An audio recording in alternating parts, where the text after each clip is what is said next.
Hi everyone, welcome to our channel. ఈరోజు మన topic Chandragiri నియోజకవర్గంలో గెలిచేది ఎవరు. సో ముఖ్యంగా ఈ విషయానికి వస్తే ఇక్కడ నుంచి వైఎస్ఆర్సీపీ నుంచి చెవిరెడ్డి మోహిత్ రెడ్డి గారు పోటీ చేస్తున్నారు. అదేవిధంగా టీడీపీ నుంచి పులివర్తి నాని గారు పోటీ చేస్తున్నారు. వీళ్ళిద్దరి విషయంలో బలహీనతలు చూసుకుంటే ఇక్కడ ఎవరు గెలవబోతారు అనేది ముఖ్యంగా చర్చనీయాంశంగా మారింది. సో ముఖ్యంగా చెప్పాలంటే ఇక్కడ నుంచి పులివర్తి నాని గారు 2014లోను 2019లోను చెవిరెడ్డి భాస్కర్ రెడ్డి గారి చేతుల మీదుగా ఓడిపోవడం జరిగింది. అదేవిధంగా ఈసారి ఖచ్చితంగా 2024లో నేను గెలిచి తీరుతానని ఆయన ఖచ్చితంగా తన భావాన్ని తెలియజేస్తున్నారు. అదేవిధంగా చెవిరెడ్డి మోహిత్ రెడ్డి గారు ఈయన చెవిరెడ్డి భాస్కర్ రెడ్డి గారి కుమారుడు. సో చంద్రగిరి నియోజకవర్గంలో తాను చేసినటువంటి అభివృద్ధి కార్యక్రమాలే, జగన్మోహన్ రెడ్డి గారు చేసినటువంటి నవరత్న పథకాలు ఇవన్నీ మమ్మల్ని ఖచ్చితంగా గెలిపిస్తాయని ఆయన ధీమా వ్యక్తం చేస్తున్నారు. సో ముఖ్యంగా పులివర్తి నాని గారి విషయానికి వస్తే ఈయనకున్న బలం ఏమంటే జనసేన బీజేపీ ఉమ్మడి అభ్యర్థిగా పులివర్తి నాని గారు పోటీలోకి రాబోతున్నారు. సో చంద్రగిరి నియోజకవర్గంలో ఇంతకుముందు బీజేపీ నుంచి కూడా ఒక వ్యక్తి ఇక్కడి నుంచి పోటీ చేయడం జరిగింది. సో బీజేపీ సపోర్ట్ కూడా కొద్దిగా ఉంది. అదేవిధంగా జనసేన ప్రభావం కూడా కొద్దిగా ఓట్ బ్యాంకింగ్ ఉంది కాబట్టి సో ఈయనకి కూడా కొద్దిగా ప్లస్ పాయింట్ ఉంటుంది. కాకపోతే చంద్రగిరి నియోజకవర్గంలో ఇప్పుడు కూడా చెవిరెడ్డి భాస్కర్ రెడ్డి గారు చాలా భారీ మెజారిటీతో గెలవడం జరిగింది. సో తద్వారా పోలిస్తే వీరిద్దరికి ఉన్న వ్యత్యాసాల్లో చెవిరెడ్డి మోహిత్ రెడ్డి గారికి ఉన్న విజయావకాశాలు అంటే చెవిరెడ్డి భాస్కర్ రెడ్డి గారి కుమారుడు. సో చెవిరెడ్డి భాస్కర్ రెడ్డి గారు చంద్రగిరి నియోజకవర్గాన్ని చాలా వరకు అభివృద్ధి చేశారంటే రాష్ట్ర రాజకీయాల్లోనే చాలా వరకు అందరికీ తెలిసిన విషయమే. సో చెవిరెడ్డి మోహిత్ రెడ్డి గారు యువకుడు, సో చదువుకున్న వ్యక్తి. సో ఈయన ఖచ్చితంగా చంద్రగిరి నియోజకవర్గానికి సరైన వ్యక్తి అని జగన్మోహన్ రెడ్డి గారికి ఈయనకు టికెట్ ఇచ్చి ఇక్కడ చంద్రగిరి నియోజకవర్గం నుంచి పోటీ చేయించడం జరుగుతుంది.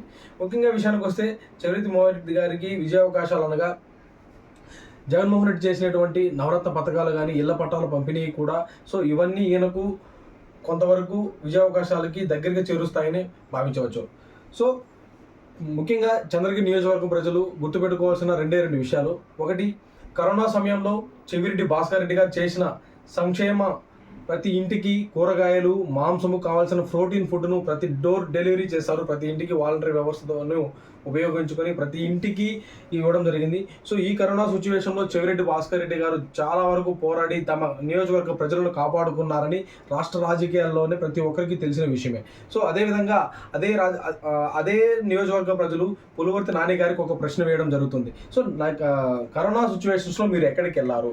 సో ఆ రోజు మీరు ప్రభుత్వాన్ని మీరు ప్రజలను పట్టించుకోవడం లేదు అని ఆ అపోహ కూడా వాళ్ళలో చాలా వరకు ఉంది. సో ఇంకొక విషయానికి వస్తే రాయల చెరువు అతి భారీ వర్షాల వల్ల రాయల చెరువు కుండపోతగా నిండి తెగిపోయే సిచ్యువేషన్ వచ్చి చంద్రగిరి నియోజకవర్గం కొట్టుకుపోతుందన్న సిచ్యువేషన్ వచ్చింది. సో అటువంటి సందర్భంలో కూడా చెవిరెడ్డి భాస్కర్ రెడ్డి గారు అక్కడే రాత్రి పగులు అక్కడే శ్రమించి దాంట్లో నుంచి నీరును పక్కకు వదిలి ఆ రోజు ఆ ప్రమాదం నుండి రాయల చెరువు ప్రమాదం నుండి చంద్రగిరి నియోజకవర్గాన్ని కాకుండా పక్కన ఉన్న పాపానాయుడుపేట కానీ తిరుపతి పరిసర ప్రాంతాల్లో చాలా వరకు కాపాడడం జరిగింది. సో ఆ రోజు చేసినటువంటి కరోనా సిచ్యువేషన్ కానీ, రాయల చెరువు కానీ ఈసారి చెవిరెడ్డి మోహిత్ రెడ్డికి చాలా ప్లస్ పాయింట్గా చెప్పవచ్చు. అదేవిధంగా ఇంకో విషయానికి వస్తే తెలుగుదేశం పార్టీలో కూడా అక్కడ బలంగా ఈసారి ఖచ్చితంగా పులివర్తి నానిని గెలిపించుకోవాలని తన సతీమణి కానీ, పులివర్తి నాని గారి కుమారుడు కానీ ఇంటింటికి ప్రచారాలంటూ చేస్తున్నారు.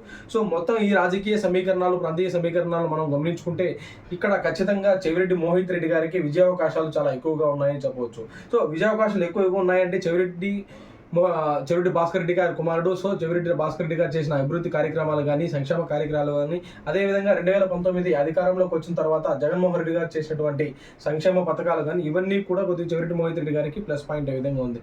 సో ఎప్పటికైనా కూడా చంద్రగిరి నియోజకవర్గం చాలా రాష్ట్ర రాజకీయాల్లో ఒక చర్చనీయాంశ నియోజకవర్గం. ఎందుకంటే ఇదే చంద్రగిరి నియోజకవర్గంలో టీడీపీ అధినేత నారా చంద్రబాబు నాయుడు గారి నివాసం ఉంది. అదేవిధంగా ఇదే చంద్రగిరి నియోజకవర్గం నుంచి మొదట్లో ఆయన ప్రాతినిధ్యం వహించారు. తర్వాత ఇక్కడ నుంచి గల్లా అరుణ్ కుమార్ గారు కూడా ఇక్కడి నుంచి పోటీ చేయడం జరిగింది. తర్వాత గల్లా అరుణ్ కుమార్ గారు ప్రత్యక్ష రాజకీయాల నుంచి పక్కకు సర్దుకోవడం జరిగింది. రీసెంట్గా గల్లా జయదేవ్ గారు కూడా ఇదే 2019లో ఆయన గుంటూరు ఎంపీగా విజయం సాధించారు. గుంటూరు సాధించిన తర్వాత రీసెంట్గా ఒక 2-3 నెలల ముందు తను ప్రత్యక్ష రాజకీయాల నుంచి వెళ్తున్నారు. సో ఈ సపోర్ట్ కూడా రాజకీయ సమీకరణాలు కూడా టీడీపీకి కొద్దిగా మైనస్గా చెప్పవచ్చు. సో ఫైనల్గా చూస్తే గెలుపోవటంల విషయానికి వస్తే ఈ రాయల చెరువు, ఈ కరోనా సిచ్యువేషన్లో చెవిరెడ్డి భాస్కర్ రెడ్డి గారు చేసిన కృషి తనని ఈసారి ఖచ్చితంగా గెలిపిస్తుంది అని చెవిరెడ్డి మోహిత్ రెడ్డి గారు చాలా బలంగా తాను గెలుస్తాను ఇక్కడ నుంచి యువకు అని ఖచ్చితంగా తెలియజేస్తున్నారు. పులివర్తి నాని గారి విషయానికి వస్తే చంద్రబాబు నాయుడు గారు ప్రకటించినటువంటి సూపర్ 6 గ్యారంటీ పథకాల ద్వారా నేను ఖచ్చితంగా ప్రజల్లోకి వెళ్ళి నా యొక్క పనితీరు నేను ఖచ్చితంగా నాకు ఒకసారి అవకాశం ఇవ్వండి, ఈసారి నాకు ఓటు వేస్తే నేను ఖచ్చితంగా అభివృద్ధి చేసి చూపిస్తాను, నేను 2014లోనూ 2019లోనూ ఓడిపోవడం జరిగింది, సో నాకు ఒక ఛాన్స్ ఇవ్వండి అనే ఒక సింపతిని వర్కౌట్ చేసే విషయంలో పులివర్తి నాని గారు చాలా బలంగా ఉన్నారని తెలియజేస్తున్నాం. సో ఫైనల్గా విషయానికి వస్తే ఇటు చెవిరెడ్డి భాస్కర్ రెడ్డి గారు చేసిన అభివృద్ధి కార్యక్రమాలు కానీ, అటు వైఎస్ జగన్మోహన్ రెడ్డి గారు చేసినటువంటి అభివృద్ధి కార్యక్రమాలు కానీ, ఈ రెండు దృష్టిలో పెట్టుకొని చంద్రగిరి నియోజకవర్గ ప్రజలు ఈసారి చెవిరెడ్డి మోహిత్ రెడ్డి గారికి పట్టం కడతారా లేదా అనేది చాలా క్లియర్ కట్గా తెలుస్తుంది. సో అదేవిధంగా పులివర్తి నాని గారిని కూడా ఇక్కడ తక్కువ అంచనా వేసేదానికి కుదరదు. ఎందుకంటే పులివర్తి నాని గారు ఈసారి అలయన్స్గా రావడం జరుగుతుంది. బీజేపీ, జేఎస్పీ అండ్ టీడీపీ ముగ్గురు సపోర్ట్ ఆయన రావడం జరుగుతుంది కాబట్టి ఇక్కడ కూడా చాలా టఫ్ ఫైట్ సిచ్యువేషన్ అనేది ఉంది. సో టఫ్ ఫైట్లో కాకపోతే కొద్దిగా చెవిరెడ్డి మోహిత్ రెడ్డి గారికి ఇక్కడ కొద్దిగా విజయ అవకాశాలు ఎక్కువగా ఉన్నాయి. బికాస్ ఆఫ్ అక్కడ వాళ్ళ తండ్రి గారు చేసిన అభివృద్ధి కార్యక్రమాలు కానీ, రాష్ట్ర ప్రభుత్వం ఆల్రెడీ ప్రవేశపెట్టిన సంక్షేమ పథకాలు, సో ఇవన్నీ ఇక్కడ రాజకీయ సమీకరణాలు తెలియజేస్తున్నారు కాబట్టి ఇక్కడ ఖచ్చితంగా చెవిరెడ్డి మోహిత్ రెడ్డి గారికి గెలిచే అవకాశం ఉంది. కాకపోతే ఇక్కడ బీజేపీ అలయన్స్ ద్వారా రావడం ద్వారా కొద్దిగా ఓట్ బ్యాంకింగ్ అనేది టీడీపీకి ఈసారి పెరిగింది కాబట్టి సో కొద్దిగా టఫ్ ఫైట్ ఉంటుంది. మోస్ట్ ప్రాబబుల్లీ ఇక్కడ చెవిరెడ్డి మోహిత్ రెడ్డి గారు కొద్దిగా తక్కువ స్వల్ప మెజారిటీతోనే ఇక్కడ గెలవబోతున్నారు. So thanks for video. Please subscribe.